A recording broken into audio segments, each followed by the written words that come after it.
Well, let's get started. My talk is called Post-its everywhere.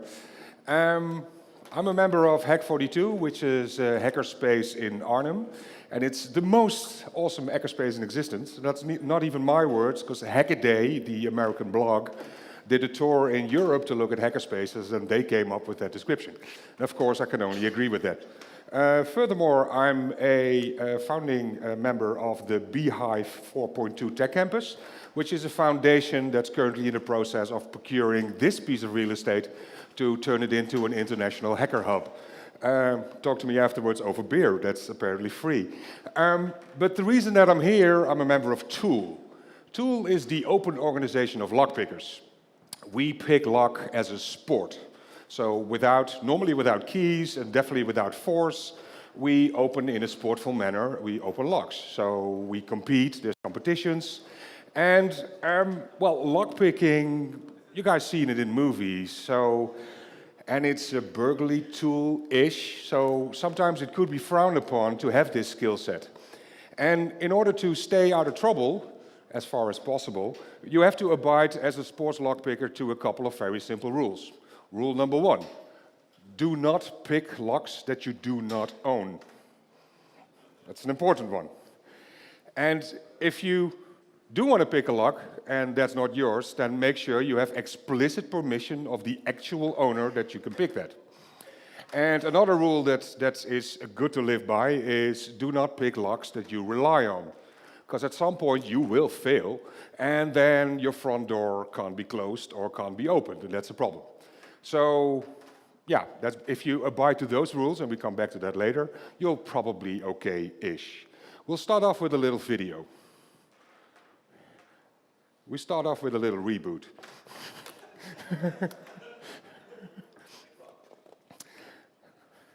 Somebody knows computers? Okay. Bear with me, technics. Anybody knows a good joke? We're here.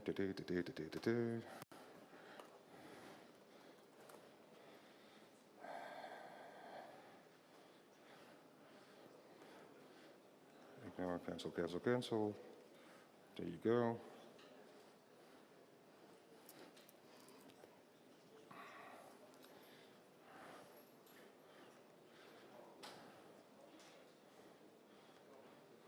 Gimme, gimme, gimme.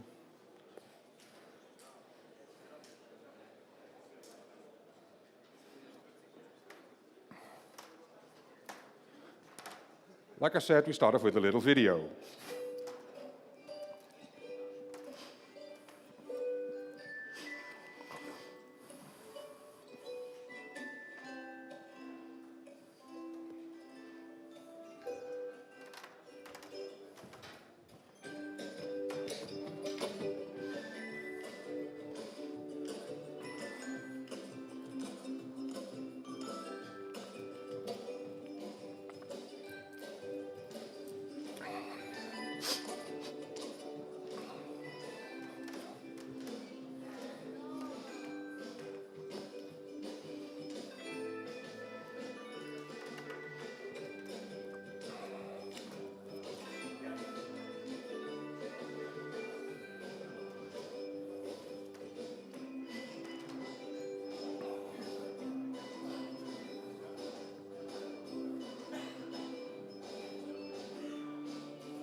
Show of hands, who thinks this is a smart idea? I don't think it's a smart idea. It's a neat idea, but I don't think it's smart. Uploading your keys to the cloud. Well, at least this is a video that's made by a Belgian insurance company, so at least if your house gets looted afterwards, you know who's going to pay for this. But what you saw is they put a key on a turning pedestal and they made a 3D scan of it. That's not really rocket science. It's neat, but it's kind of cool. It has been done before. Like I said, it's a Belgian insurance company, so they had to take visuals of the key of different sides. Why do I state that? Well, if you live in America, you have a quite limited choice of what kind of locks you want to buy. Being in Europe, you can have shitty locks and very good locks and anything in between. You can buy an okay lock in Europe. In America, not so much. In America, they have utterly crappy locks and very, very good ones, and nothing in between. And of course, the very, very good ones are very, very expensive. So a normal household will go probably for the cheap option. So what enables us to do is to have this service. This is schlussel.com. I don't think they exist anymore. But what they said, you just take a picture of your house key, send it to us with a $5, and we'll ship you a working key back. Well, I personally wouldn't use my home address for that service, but the idea is kind of cool. And for just $5, they ship you that. And they made some quite interesting software to analyze your key. So what they do is they don't just duplicate the key that you send them, but they actually analyze the key, so they look at what brand it is and what the cut is. If you look at... does that work? Yes, it does. Duh, sorry. Whoops. If you look at... If you don't look at... well, whatever. If you look at this cut in the next segment, you'll see that is, if they analyze it, there's light between there. So there's wear and tear on this key. But they're going to cut it to that level, not to the level that the key is, but the level it should be. So with any lock, the key you get in the mail works better on your lock than the key you supply to them. And I think that's pretty cool.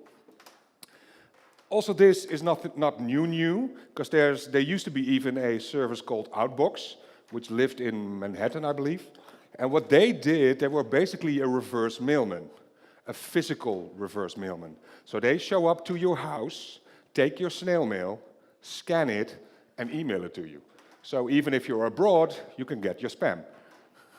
Ain't that funny? But of course, in order for them to pick up your mail, your physical mail, they have to have entry to your mail box or behind your front door, whatever, wherever your mail resides. So they said, just send us a picture of your key and we'll figure it out. And if there's an extra gate, we want a key to that. And so, yeah, I mean, so taking pictures of keys and then producing actual keys has already been incorporated in business values. So that's kind of cool. But is it new?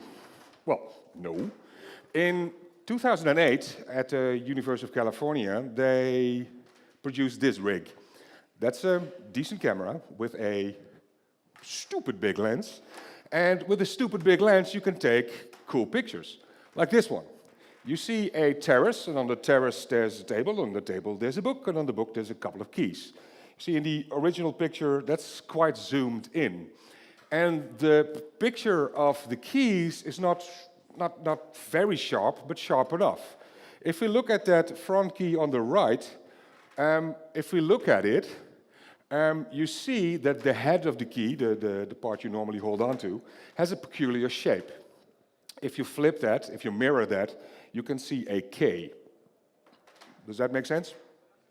And that tells us that this is a quick set key. That's the brand of it. The fun part of that is that that head is always the same shape. So if that first picture, the second line to the left, that picture is clearly not taken head on. But if you start cropping and altering that picture until that head has the correct shape and size, you know that the rest of the key also has the correct shape and size. And so you can actually totally decode that lock. So that's fun. So taking pictures of keys, even from far away, will enable you to decode that particular code to that door. This was the key to the handcuffs for the German police. So any German police officer had this key, well, probably made out of metal, but same diff. And in 2009, a friend of SSDEF, which is basically a tool in Germany, he came to a hacker camp in the Netherlands. And as it is a big camp, we were mandated to have police walking the grounds. And of course, the police had handcuffs on them. So Ray, one of the lockpickers from Germany, he saw those handcuffs, and he likes his handcuffs. He has a huge collection. So instantly, he recognized the name and brand of the lock. That was a Lips lock. And he said, well, that's the same brand and model as the Germans use. So could it be that this key that opens all the German handcuffs would open all the Dutch handcuffs as well? So he walked to a police officer, because they were sporting all their gear, and he said, "Dear police officer, can I use this key in your cuffs?" And he said, "Fuck no," and he turned his back to them.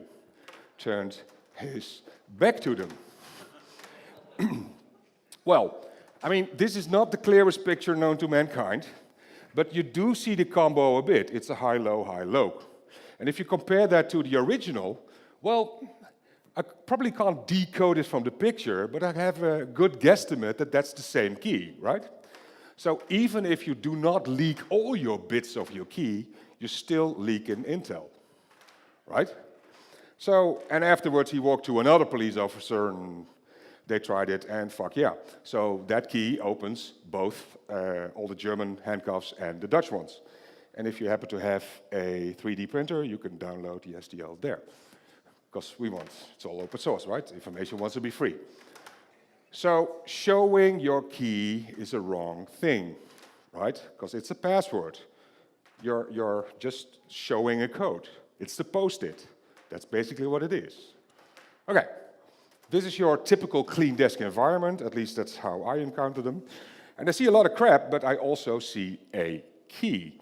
And we put a coin next to that, because if we take a picture of that coin with key, of course, we know the size and the form of that coin, right? So if we print that picture out, and we can distort it until the coin is round and the same size as a normal key, as a normal coin, and if we know if it's a crappy lock, because this is a crappy lock, we can do the following. If you put a sheet of metal behind that picture and go all kindergarten on it and stay within the lines and cut it out ever so neatly, if you put that piece of metal in your lock, there is a above average chance that that will open that lock. So yeah, success. And the actual important keys are probably in that dresser. Right? I mean, that's where people, it's locked, it's secure, we're good. Not so much. Well, on the subject of crappy locks, here's one. Actually, I'm not bashing Samsonite, because this is an okay-ish brand. What you see here is not one lock, these are actually two locks. You have this combination lock at the bottom with the 3 zeros. That's yours. You can buy that one. The one on the right that says TSA 002, that's not your lock, because you don't have a key to that. That lock is owned by the TSA, so Transport Security Agency, I think. So the American Border Patrol that wants to get in your baggage. And they apparently have the right to do that, so they will open your luggage if they want to. If they can't get into the lock, they'll just break the box and they open it. That annoyed quite a lot of people, so they started selling locks with an explicit backdoor for the TSA, and that's that one. So they have a couple of keys that open all the luggage. So is that a security thing? So there's a shared password that you're sharing with a couple of thousand not highly trained personnel. Something is bound to go wrong, and it did. This is a picture that came from a newspaper, and they were given a tour in the TSA. How does it work? Where does your bag go? And one TSA officer said, well, with these locks, with these keys, and of course, high-res pictures, this is quite enough. And of course, it also didn't help that some internal TSA documents were world-readable on their web server. I mean, these pictures are dead on with a white background, and we know the sizing, because if you by that actual lock, you know the size of your keyhole. So you know how much to blow up this picture in order to make it fit. And, well, in the 3D printer world, of course, this happened. I mean, you can just download all the TSA keys, the complete set, at this address and print your own. And then open all your luggage. Well, technically not all your luggage. You can open all the luggage.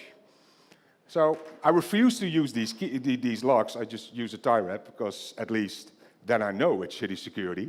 And that's it. I mean, it just doesn't work as a security perspective, in my view. So yeah, officials putting keys online in newspapers, that happens more often.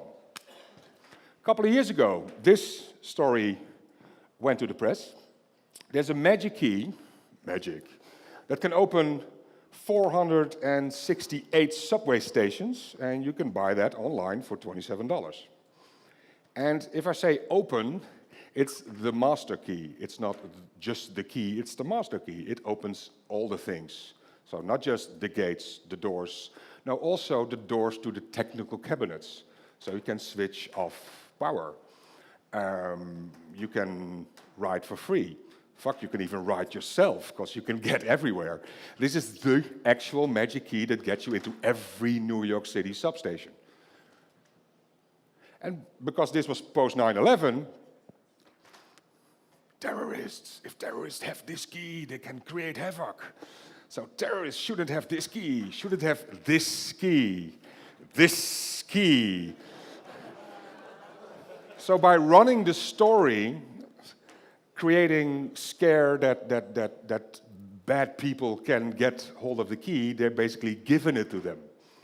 And just in case this picture is not high-res enough, they ran other pictures as well.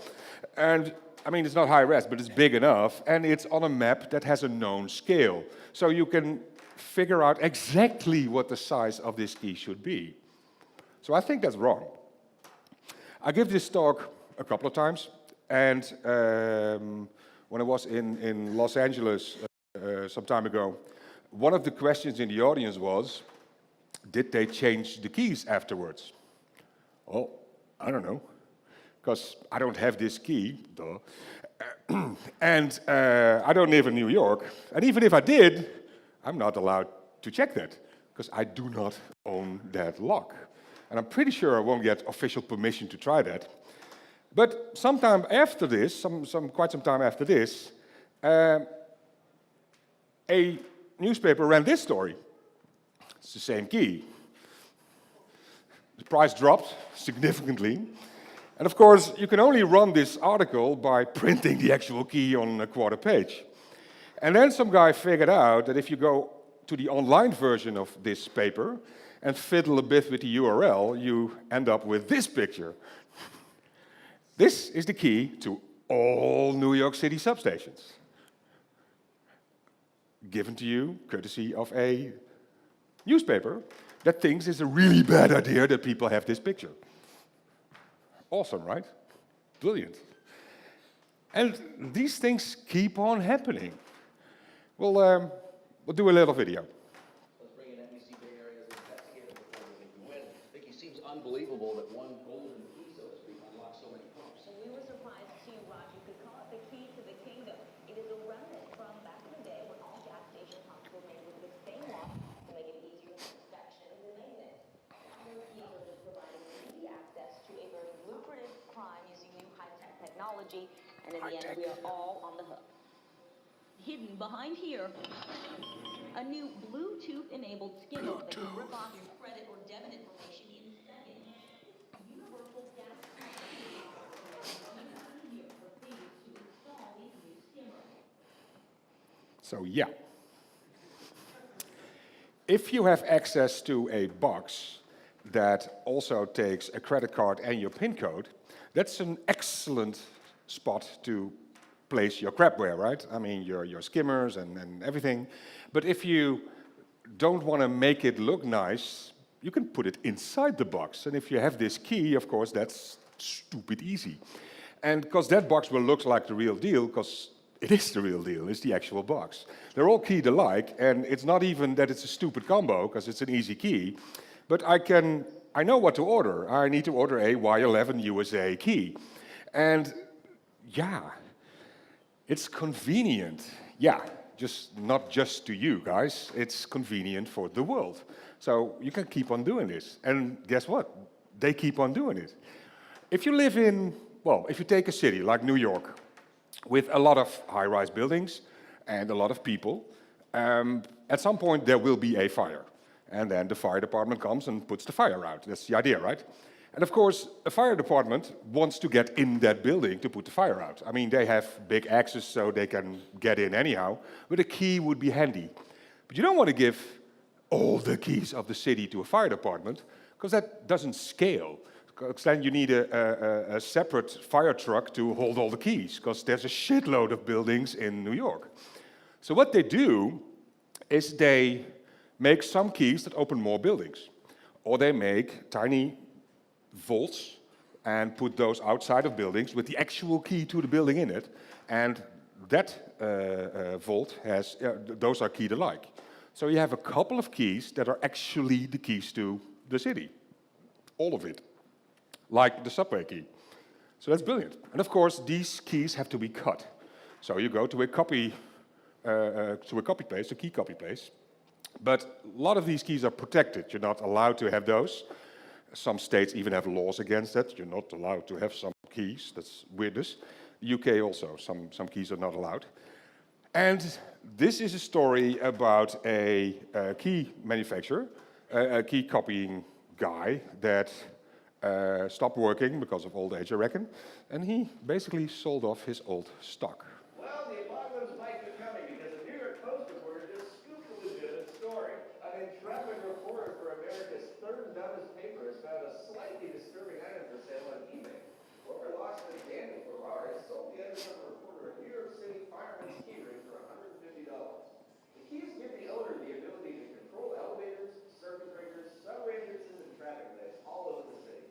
They essentially become the key maker from the Matrix Reloaded. And media being media, every now and then you get an original story.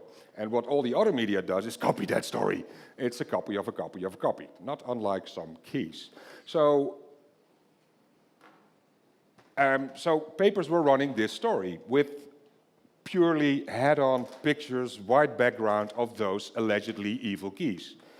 Because terrorists can't have these keys, so we give them all. And actually, this paper did think about it for a bit. So they contact a locksmith and asking the locksmith, would it be okay to run these pictures? So that's smart thinking, right? It's at least a bit of OPSEC. So, but then this locksmith said, I never made keys from pictures. Nah, can't be done. Run the story, no problem. So basically what I'm saying is, if you're going to ask the advice of a specialist, make sure it's a specialist. Because I'm pretty sure he can copy keys, but the fact that he didn't do it from a picture doesn't mean the world can't. It's basically don't run your own crypto, because that's what you're doing. And, well, so these pictures are fun, because you can make all the keys, and instead you're still struggling with this picture. Other media outlets even added some more information to it. So they actually said what that key is used for, how you can create chaos with it, and who's supposed to have it. So you can, the second one, you can use all the elevators in, Empire State Buildings. That's fun. So if you run the alarm, the fire alarm, and all the elevators are up or down or not existence or whatever, there's a key that can operate all the traffic lights. Seen Hackers, the movie? It's fun, right? Everything red, everything green, perfect chaos. You can switch all the alarms on or off. So it's great fun. And actually the second key from the right, that's again your subway key. So that keeps on happening and happening. So it's brilliant. I mean, people are giving out important keys. This is the logo from a hackerspace in Amsterdam, which is also in the Netherlands. And like I said in the introduction, I'm a member of Hack42, which is a hackerspace in Arnhem, which is also in the Netherlands. So we are related.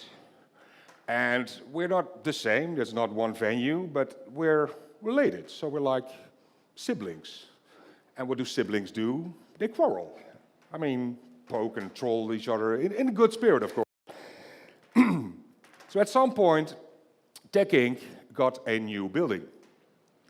And they were very proud of their new building. We have a new building, we're going to move. Perfect. So one of our members contacted one of their members and said, are you sure you have a good lock on that building? Because, well, you need to secure your building, right? So what you could do is send us a picture of your lock, or of your key. Because we have a member that knows his keys, and we can assess the security of that particular lock. So this showed up on our mailbox. And of course, you know the story by now. So what you can do, if you, does that work? I'll just do it here. If you do this, you end up with this, right? You just make an outline of that key. And if you take that outline and feed it to your newest machine, and if that machine happens to be a laser cutter, then you come up with a form, with a shape that has the same outline of the key, right? I mean, that makes sense.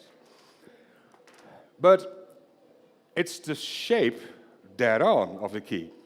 And of course, a key is not only shaped with teeth, but if you look at the front of a key, there's a swervy bit. So this piece of plastic is not supposed to fit in that lock, because it's way too wide. At least if that would fit in your lock, you have a shitty lock. That's, I mean, you can pick it with your fingers, basically. So we're still burning. Ta-ta, ta-ta. There's a lot of fumes. We didn't have ventilation back then. A key, focus. And neatly labeled, of course, because we have a ton of those. And so you end up with a piece of plastic in the shape of the key. So, of course, if you load this shape into a key duplicator, like so, you get a key with that shape. So that's supposed to be a working key, because it's the same swervy bit that we guesstimated that a bit, and it has the same teeth form, so it has the correct code. And this should get us into that hackerspace. Okay, we're a hackerspaces, and of course we're all about free information, and information wants to be free. So we put all these technical details on our public wiki, which some people didn't agree on. And of course, being siblings, and we quarreled a bit, the day after we just gave them a new lock with 60 copies, and with 60 keys, and well, that lock was way better than the other one. So we quarrel a bit. But basically we're saying, don't send pictures of your keys, because that's wrong. So, okay, stills with key pictures, bad idea. We got that from now. But let's see if we can lift enough info from a video. So we'll have a key in movement and see if we can lift enough info to do the same. Oh, kun je e-mails van mensen die een en ander toereiken naar uw e-mails. Thank you. Zoals deze e-mail die we gekregen hebben. En dat gaat eigenlijk over iemand die beweert dat je heel eenvoudig met een sleuteltje de flitspalen open krijgt. Dus stel je voor, je wordt geflitst, je hebt een sleuteltje en leef je uit op de flitspalen of op de besturing van die palen. En dat je ook die slotjes heel gemakkelijk kan kopen. Ik onderzoek dat even. We zijn in Brussel en we beginnen natuurlijk bij de sleutelaar. Sleuteltjes. En het is een slotje. Volgens de mailschrijver zit dit in de flitspaal. En kan ik met die sleuteltjes de flitspaal openen. Hoeveel heeft dat gekost? Dat heeft €14,23 gekost. Als dit werkt voor €14,23, dat is opmerkelijk goedkoper dan een boete. Dit is dan deze palen. Er zijn in Vlaanderen heel wat acties geweest om deze flitspalen uit te schakelen. Men heeft erop geschoten, men heeft in brand gestoken, men heeft ze zelfs afgekleefd. Maar eigenlijk is dat volgens onze mailschrijver allemaal niet nodig. Want het geheim van deze paal zit in deze kast. Deze robuuste kast is de aansturing, besturing, elektronica, de stroom van die flitspaal euro. Dit sleuteltje, dat je daar deze combinatie onschadelijk mee kan maken. Ja, kleppen gaan hier open. Sleutel past. De deur gaat open.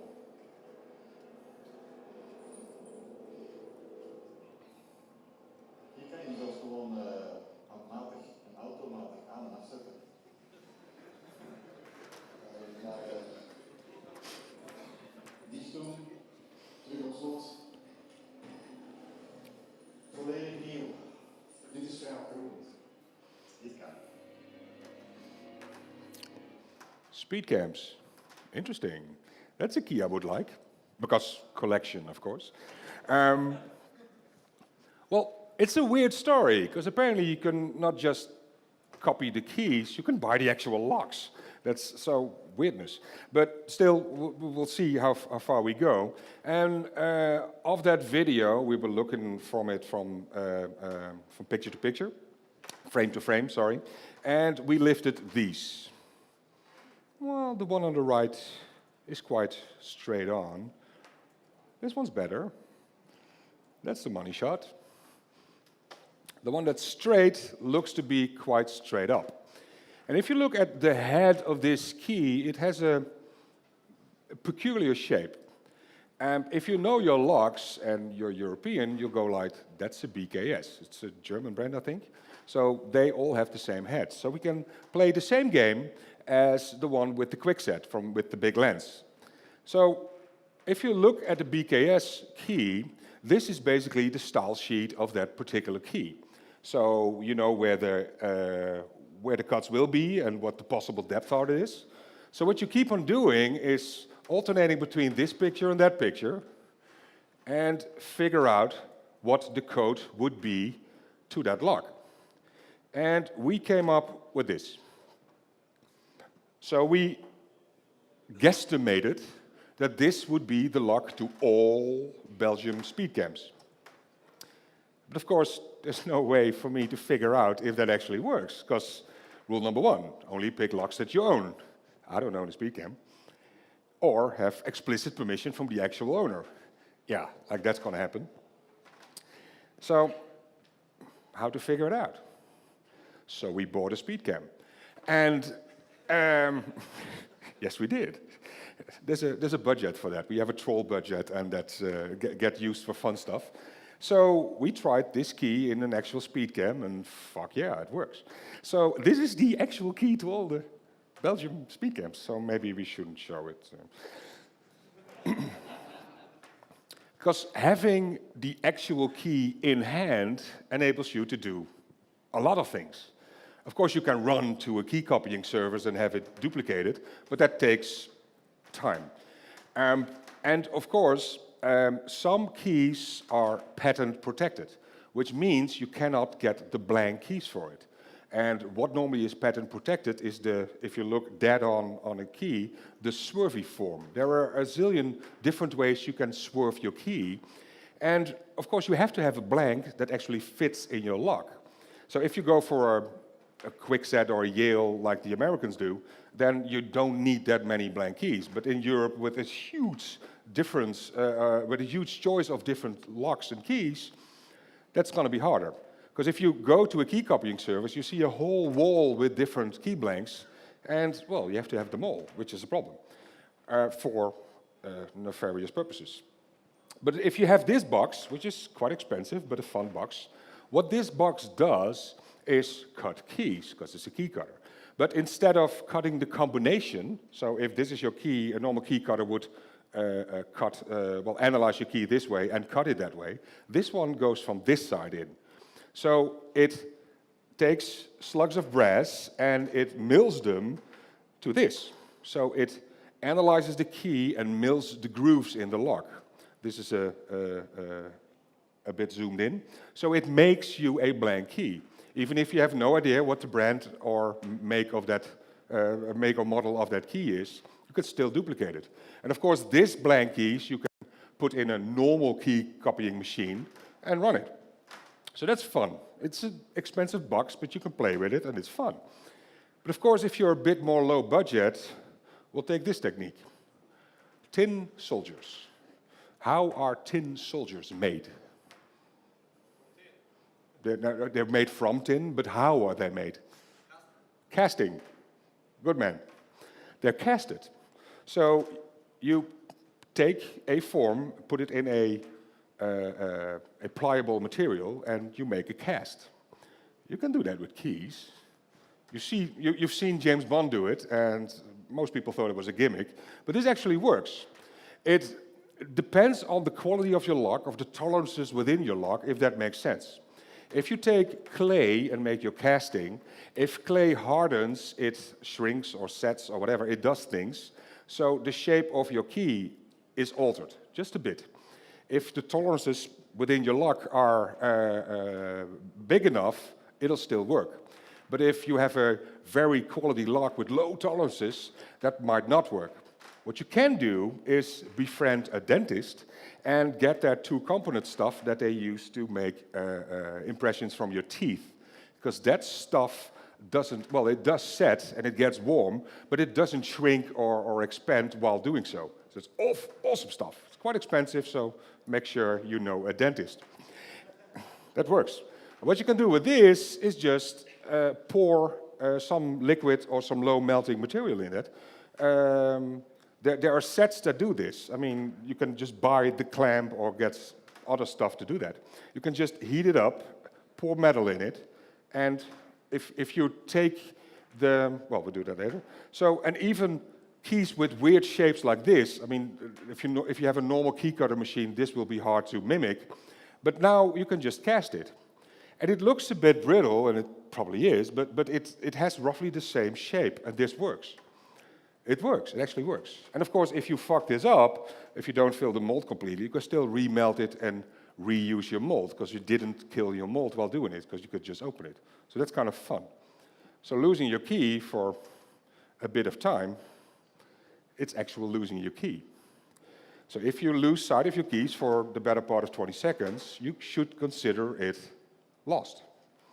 And if you find it afterwards, you should consider it to be a souvenir, because it's not really a key anymore, because a key is a password. If you leak your password, it's not a password anymore. At least it shouldn't be, because a password is supposed to be a secret that you know to open a thing, like a door. If everybody can open that door with the secret password, it's not secret anymore, so it shouldn't be a password. Right? Okay, this is Rob Gongrijp, which is in the Netherlands one of the most famous hackers we have. He's the main reason we now again are voting with a red pencil instead of a computer. Yay. So he's supposed to know his OPSEC, because he's a hacker, right? He knows OPSEC.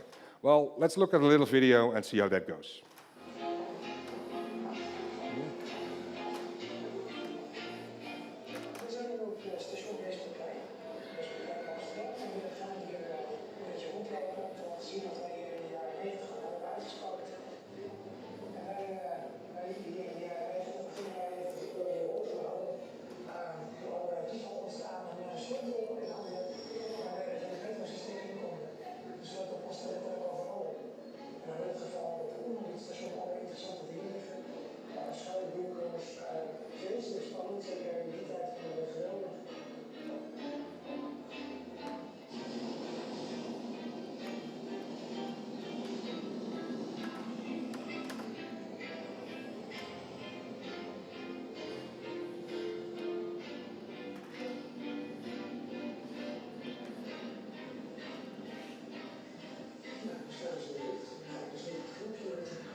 And then you have hackers in your Cold War nuclear facility.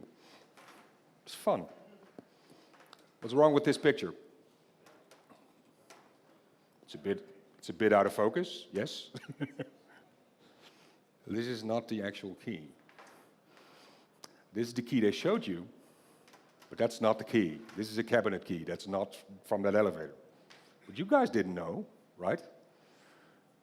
The tension was still there. It took nothing away from the story by giving you this prop, because it's a prop. It's not the key. It's a key that he happened to have on him. But the journalist was happy. He had footage. There's no OPSEC leakage. There's no intel gone. So just fake it if you want to show a story like that. People won't notice. You guys didn't, right? So that works. So not showing your key is a valid option.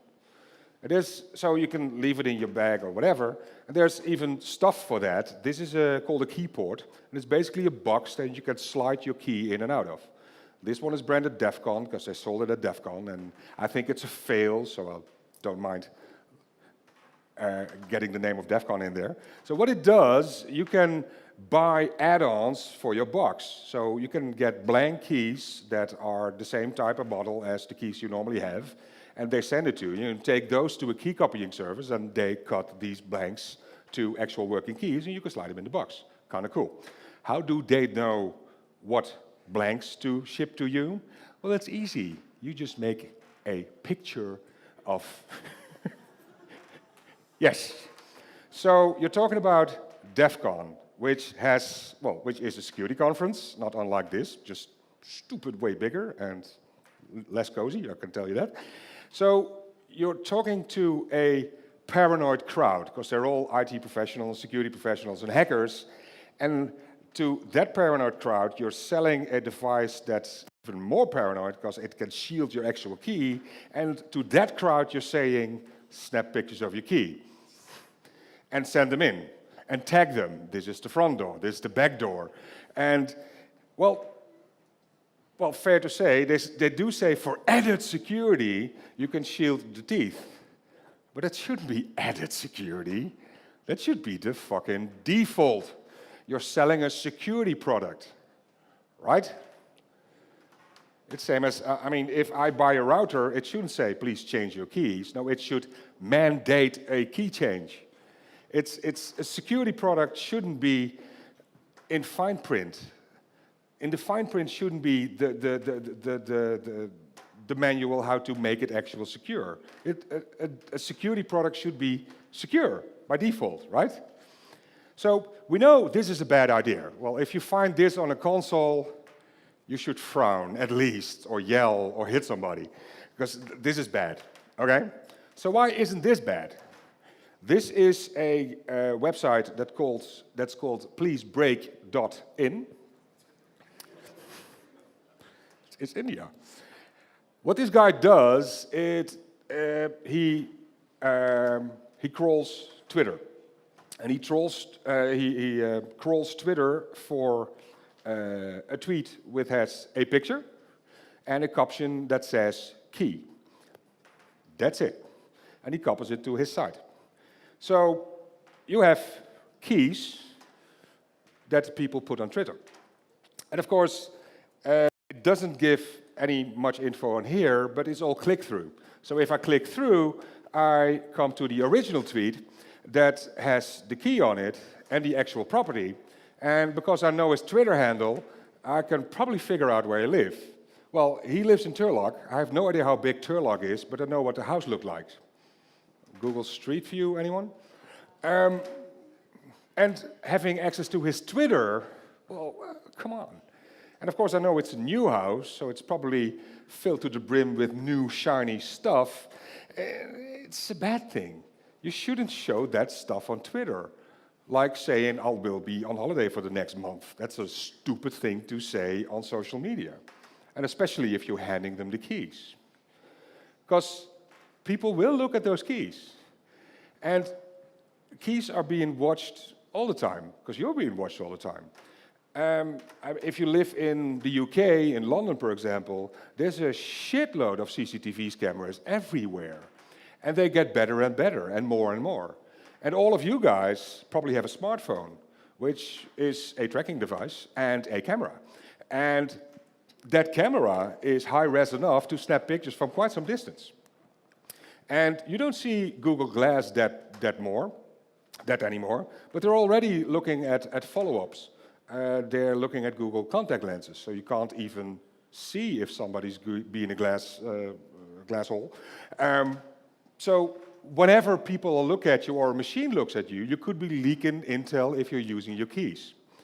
So a couple of years ago, when electronic payment was introduced-ish in the Netherlands, there were public announcement videos that said you should shield your PIN pad when you're punching in your key, well, when you're punching in your key code.